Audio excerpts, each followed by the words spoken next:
Bill Spencer chose pressure over patience and speed over ceremony, turning the Grace case from a whispered grievance into a public siege, putting his name, his company, and every ounce of influence he owned on the line to force a verdict that said his family would not be hunted without consequence. He stacked the calendar with motions, injunctions, subpoenas, and press conferences, made the courthouse steps his stage and Spencer Publications his amplifier, ran front-page editorials that said what the police wouldn't, and told Liam and Wyatt he didn't want their permission or their fear. He wanted their promise that if he fell, they would finish what he started. He met the detectives on the record and off it, pushed Chief Baker until the man's patience broke, demanded movement on warrants for shell companies linked to the pipeline that swallowed Grace, and spat out a sanitized death certificate. And when the DA hesitated, he produced a Fed he could trust, a quiet bulldog from a past deal who owed him, and in a single week the case went from stalled to stamped urgent. On paper it was about Grace, a young woman with no enemies and a clean life who became a message delivered to someone else, but in private Bill said it plain. The message had been meant for his son, and the men who wrote it would pay with the same intimacy they used to send it. The pushback arrived with precision.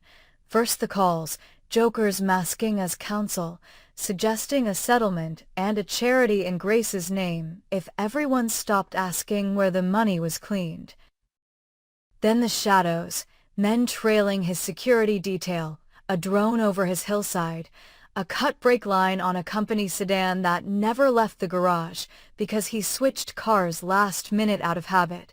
Then the witnesses.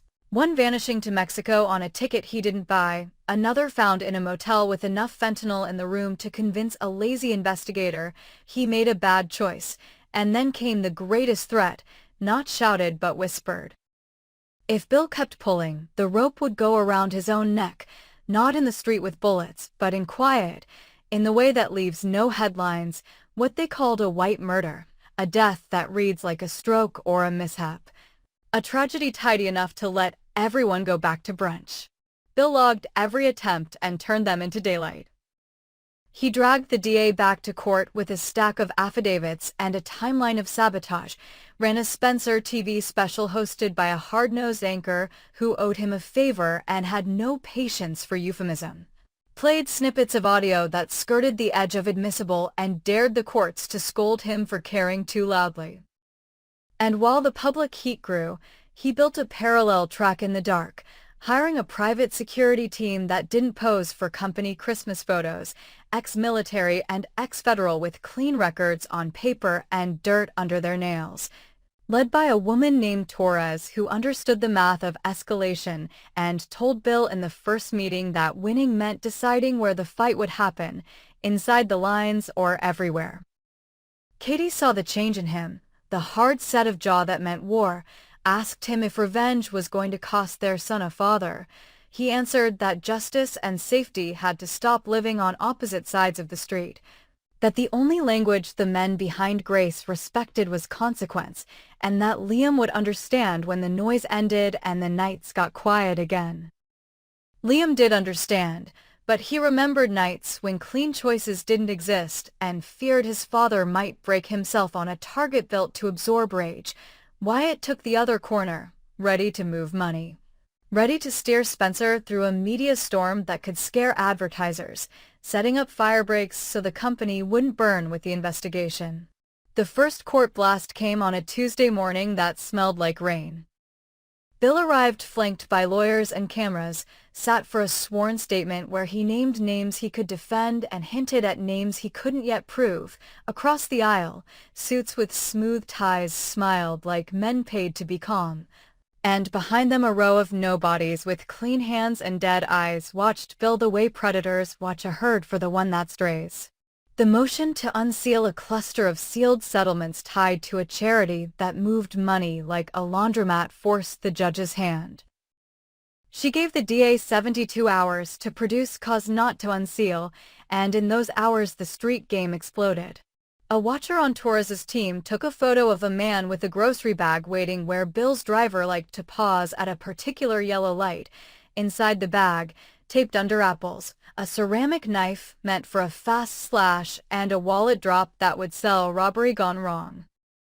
A van idled near Spencer Publications with a plumber's logo and a panel under the driver's seat modified to hide a rifle shorter than a forearm. A delivery for Bill's office arrived with a card he didn't recognize. An envelope dusted with a powder that later tested negative for nerve agents, but positive for knowledge. Whoever sent it knew which panic to trigger. Bill answered with speed. He moved his schedule, changed his routes, slept in a guest room he could hardlock with a single tap, kept his sons on alternating locations like a basketball rotation so no pattern formed, and he authorized Torres to turn defense into pressure. They cracked the charities vendors list, tied 3 invoices to a warehouse where a courier dropped duffel bags and picked up favors, pulled camera feeds that established a rhythm of drop nights and pay nights, and then cut a hole in the rhythm. When the courier arrived, he found the lights on and nothing inside but a Spencer camera and a framed copy of tomorrow's headline, "Who Owns Grace's Death?" In court, the DA finally found spine, presented the judge with a map of shell entities that poked like needles through the same offshore umbrella, argued that the seals hit a pattern not of charity but of hush, and as the judge signed the order to unseal the file, someone else signed the order on the street to be done with Bill, now cleanly. The attempt came dressed like an accident, the murder made white with a soft touch, a home automation hack that would flood a bathroom in steam and carbon monoxide when Bill showered after a morning run. A miscalibrated pressure in a pool heater that would kick just wrong at dawn, a courier slipping a microdose into a vitamin scheduled by an assistant who had never made a mistake in 5 years. Torres broke the chain by treating Bill like a head of state. No water without test strips, no HVAC without eyes on the rooftop, no vendors whose payroll couldn't be traced to a real building. And when she caught the hack in progress, she followed the signal back to a co-working office on Fairfax, where a kid who believed he was just pen testing found himself staring down a choice between a prison cell and a wire. He chose wire. With the wire came voices that confirmed a theory Bill had carried since the first night.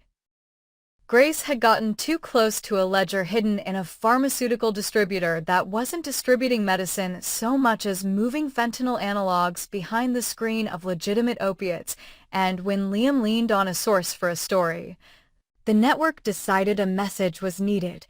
The message landed on Grace because she was accessible, because she would be mourned but not avenged, until Bill broke the arithmetic.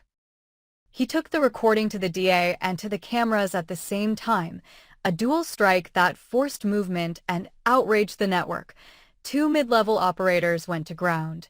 One turned up face down in a canal without bruises because white murder leaves nothing but water.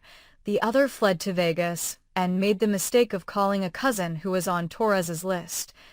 And before he could vanish, he was in a conference room with a coffee and a deal on the table. He sang enough to get the judge to sign arrest warrants.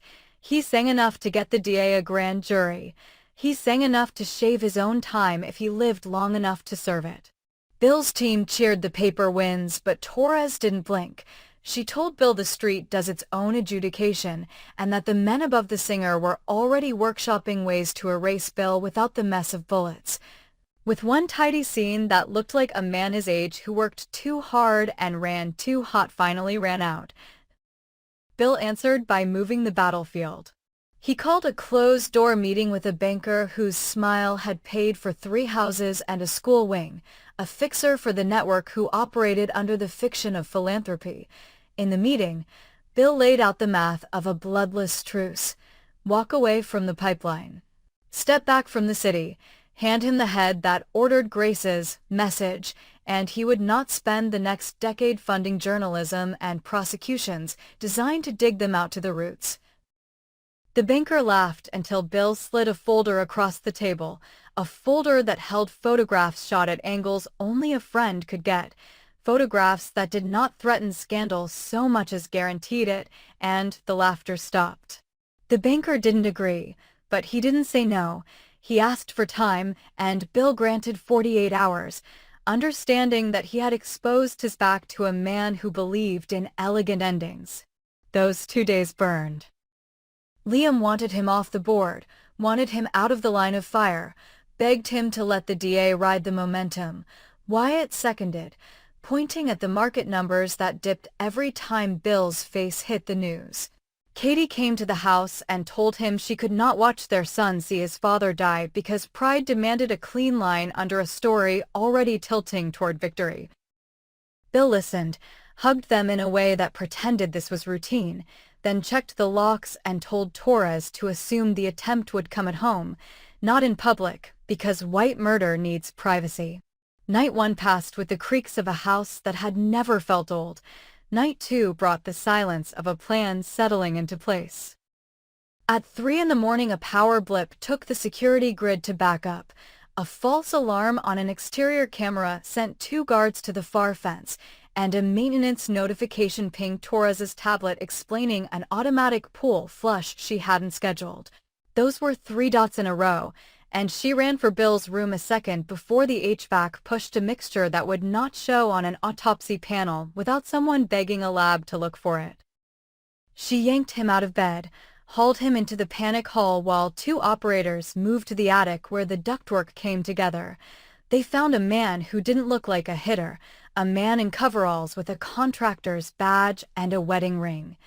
And when he saw the guns, he dropped the screwdriver and whispered that he didn't want to do this, but his wife had a photo in an email that would ruin her if he said no. He went face down, zip-tied, weeping. Torres took his phone, found the control app, traced the pushback to a condo overlooking the canyon road. In the condo, a woman with a book on her lap watched a dot on a screen that represented a life.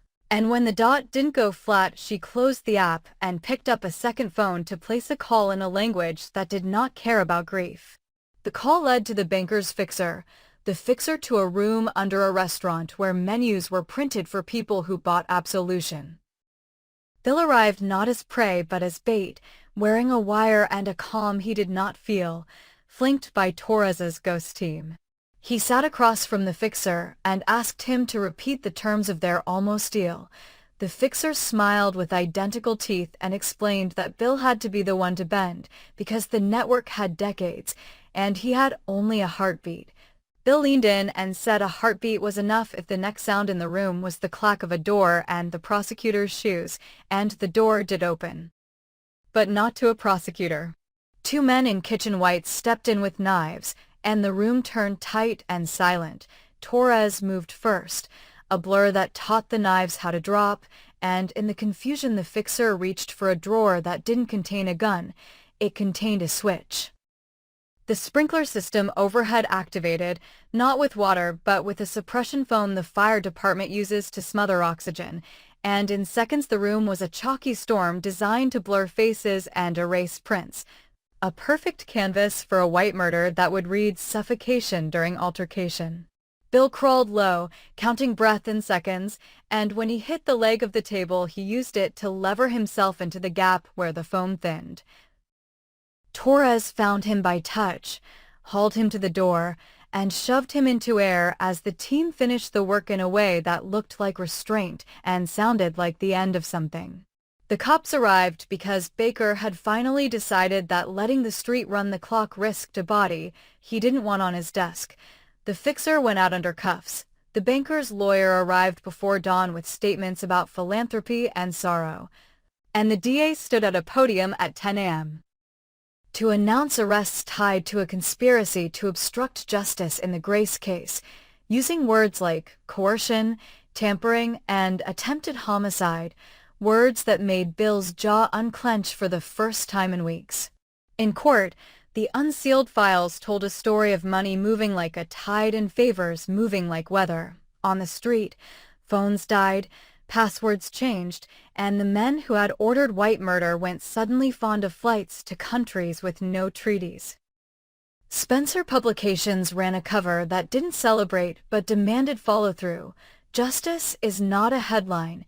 Inside, an editorial carried Liam's byline, a piece that refused to make Bill a martyr or a myth. That thanked a father for refusing to fold and asked the city to stop requiring private wars to fix public cowardice. The question hung over the celebration like smoke. Did Bill win in court only to lose in the place where rules are paid for in blood? The answer, for now, was that he lived, not by luck but by preparation and the willingness to drag every shadow into light. He didn't take a victory lap. He didn't toast the takedowns. He went to Grace's mother and sat in a kitchen that had lost its music, promised that the trial would not be a spectacle and that the settlement money would feel like accountability instead of hush. And he told Liam they would honor her by staying loud until the verdict and quiet when the cameras begged for grief. The network didn't send flowers or a final threat. It went to ground, and Bill understood that meant the war had entered its slow phase, the phase where men wait for the heat to fade and then try again in a new city with a new shell. He also understood his own end would never come clean if he let his guard down, that white murder is a patient art, that it starves you of caution and then takes you when your routine returns. So he changed his routine, let Torres build redundancies into his life, made peace with the reality that a man who forces justice into motion earns enemies who pray for his nap to run long. The courts will do what courts do: indictments, motions to suppress, juries asked to see the story in spreadsheets. Spencer will do what Spencer does: report, endure boycotts, break advertisers who thought neutrality meant indifference. And Bill will do what he promised. Fight in daylight, protect at night. Never let the street write the ending in a font that disappears. Whether someone will try again is not a plot twist, but a calendar item.